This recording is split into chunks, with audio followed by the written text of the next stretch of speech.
View matter করে। View এই মুহূর্তে আমাদের ইন্ডাস্ট্রির একটা প্যারামিটার। ডেফিনেটলি ভিউ হওয়া মানে একটা নাটক মানুষের দেখা। ভিউ ছাড়াও যদি ভালো নাটক হয় সেটারও আমরা আলোচনা করি, আমরা সমালোচনা করি, আমরা ওই নাটকগুলোকেও আমরা সমানভাবে প্রাধান্য দিই। অ্যাওয়ার্ড আমার কাছে সবসময় আনন্দের এবং আমার কাছে মনে হয় প্রত্যেকটা অ্যাওয়ার্ড আসলে এক একটা ফুট স্টেপ সামনে এগিয়ে যাওয়ার জন্য। অ্যান্ড অ্যাওয়ার্ড আমাকে অনেক এনকারেজ করে। এই অ্যাওয়ার্ডটা আমি পেয়েছি হচ্ছে আমারই একটা নাটকটার নাম হচ্ছে কাক। লাকিলি ওটার পরিচালনাও আমি করেছি। নাটকটা অনেক সমাদৃত হয়েছে, দর্শক দেখেছে, গণ্যমান্য ব্যক্তিরা দেখেছে। সো এত কষ্ট করে কাজটা করার পর সেটার জন্য সম্মাননা পাওয়া আসলে অনেক আনন্দ। সাউথ ইন্ডিয়ান হিরোদের মতো, তামিল হিরোদের মতো এই লুকের রহস্যটা কি জানতে পারি? বেসিক্যালি পুরোটা বলবো না, অল্প একটু বলি। সেটা হচ্ছে যে আমি একটা কপ ক্যারেক্টার প্লে করছি, যেটা কিনা এসপি ক্যারেক্টার প্লে করছি পুলিশের। তো খুব শীঘ্রই কাজটা আসতে যাচ্ছে, স্পেশাল একটা কাজ। ওইটার জন্য আসলে এই লুকটা ক্যারি করা, অ্যান্ড এই লুকটাতে আমাকে আরও বেশ কিছুদিন নিজেকে ক্যারি করতে হবে। তার মানে এখনো কি লুকের ভিতরেই আছেন? এই লুক মানে ক্যারেক্টারের ভেতরে আছে। হ্যাঁ, অনেকে প্রশ্ন দেখতে পারে যে রাতে কেন সানগ্লাস পরেছে জাহরুল? প্রথমত হচ্ছে যে রাতে গ্লাস পরেছি বিকজ আমার কাছে মনে হচ্ছে এই চোখটা অনেক এক্সপেন্সিভ। কারণ যখন অভিনয় করি চোখের খেলাটাতেই আসলে সবাই মগ্ন হয়ে থাকে এবং এই চোখটা যত কম দেখানো যায়। ফান করলাম। দ্য থিং ইজ আমার কাছে মনে হয়েছে যে আজকে সারাটা দিন আমার চোখ পিচিং করছে, দ্যাটস ওয়াই গ্লাসটা পরা, যেন আমার থেকে আর কারো কাছে ওই ভাইরাসটা না ছড়ায়। এই জন্য চোখ দেখে মেয়েরা প্রেমে হয়তোবা পড়েছে, কিন্তু সবচেয়ে বেশি প্রেমে পড়েছে ভয়েস শুনে আসলে। অ্যান্ড চোখ ওই যে চোখ কম দেখাই, সো চোখ দেখে প্রেমে পড়ার চান্সটা কম।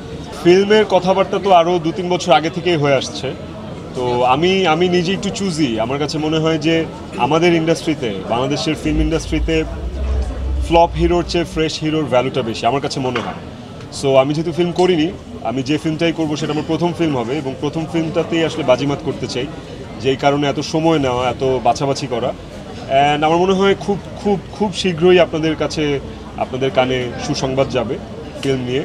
তখন আপনাদের সবার দোয়া এবং আপনাদের সান্নিধ্য পাশে চাই। সব ধরনের চরিত্রই করতে রেডি এবং আমি যে কোনো ক্যারেক্টারই ফুটিয়ে তুলতে অপারক আমার কাছে মনে হয়। তো স্পেসিফিক কোনো চরিত্র ধরে আমি বলবো না যে আমাকে অমুক চরিত্র করতে হবে, তমুক চরিত্র করতে হবে। আমার কাছে যদি মনে হয় যে ওই চরিত্রটা ওই ফিল্মের বা ওই কন্টেন্টের প্রাণ, সেটাই আমার জন্য। নিলয় ভাই তো ডেফিনেটলি আমাদের একজন গুণী শিল্পী। তারপর আপনারা আমাকে যেহেতু কাউন্ট করেন, এইটা আমার জন্য অনেক আনন্দের। এবং আমি তো আসলে আরও যদি এক্সপ্লেইন করি সেটা হচ্ছে যে নিয়ার অ্যাবাউট 500 নাটক আমার হতে যাচ্ছে, আমি করেছি। এর মধ্যে প্রায় 350+ নাটক আমার মিলিয়ন ভিউ হয়েছে শুধুমাত্র আপনাদের জন্য, আপনারা বা দর্শকরা নাটক দেখে বিধায়। তো এই ভালোবাসাটা চাই যতদিন নাটকে আছি। ফিল্মে যখন যাব, ফিল্মেও আপনাদের কাছ থেকে এমনই অ্যাপ্রিসিয়েশন চাই। যার ভিউ নাই তাকে নেওয়া হয় না, এটা কেন? এইটা আসলে খুব একটা যে লেজিট কথা সেটা না। ভিউ ম্যাটার করে। ভিউ এই মুহূর্তে আমাদের ইন্ডাস্ট্রির একটা প্যারামিটার। ডেফিনেটলি ভিউ হওয়া মানে একটা নাটক মানুষের দেখা, ভিউ হওয়া মানে কোর্স ম্যাটার করে। বাট ভিউ ছাড়াও যদি ভালো নাটক হয় সেটারও আমরা আলোচনা করি, আমরা সমালোচনা করি, আমরা ওই নাটকগুলোকেও আমরা সমানভাবে প্রাধান্য দিই।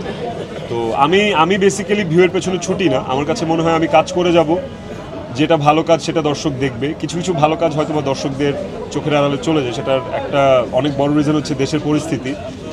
যেমন আমি যদি উদাহরণ দিই, যেদিন মাইলস্টোনের দুর্ঘটনা ঘটলো তার পরের দিন একটা নাটক যদি রিলিজ হয়, সেটা অফকোর্স তখন মানুষ ওই ট্র্যাজেডিটা নিয়ে পড়ে থাকবে। বা যখন সরকার পতন হলো ওই মুহূর্তে যদি কারো কোনো নাটক রিলিজ হয় সেটা ভিউ হবে, এটাই স্বাভাবিক। তো দেশের পরিস্থিতির সাথে আমাদের ভিউয়ের একটা সামঞ্জস্যতা, একটা ব্যাপার কাজ করে।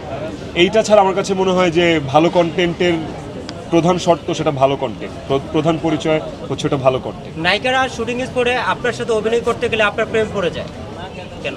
এটা কে বললো? আমি তো জানি না ঠিক। আমার কাছে প্রমাণ আছে, আপনি বলেন। তাই নাকি? আচ্ছা, তাহলে শুটিং, নায়িকারা আমার সাথে শুটিং করলে যদি প্রেমে পড়ে যায়, ওইটাকে আমি দোষের কিছু দেখি না। প্রেমে আমি প্রতিদিনই পড়ি, আমি নিজেও প্রেমে পড়ি। আমি প্রতিদিনই কোনো না কোনো গাছের প্রেমে পড়ি, কোনো বইয়ের প্রেমে পড়ি, কোনো সিনেমার প্রেমে পড়ি, মানুষের প্রেমে পড়ি। সো প্রেমে পড়া খারাপ কিছু না, আনটিল অর আনলেস এইটা অন্য কারোর জন্য যদি ক্ষতির কারণ না হয়। তো নায়িকারা প্রেমে পড়লে আমার মনে হয় না দোষে কিছু আছে, কেমিস্ট্রি ভালো হয়। আচ্ছা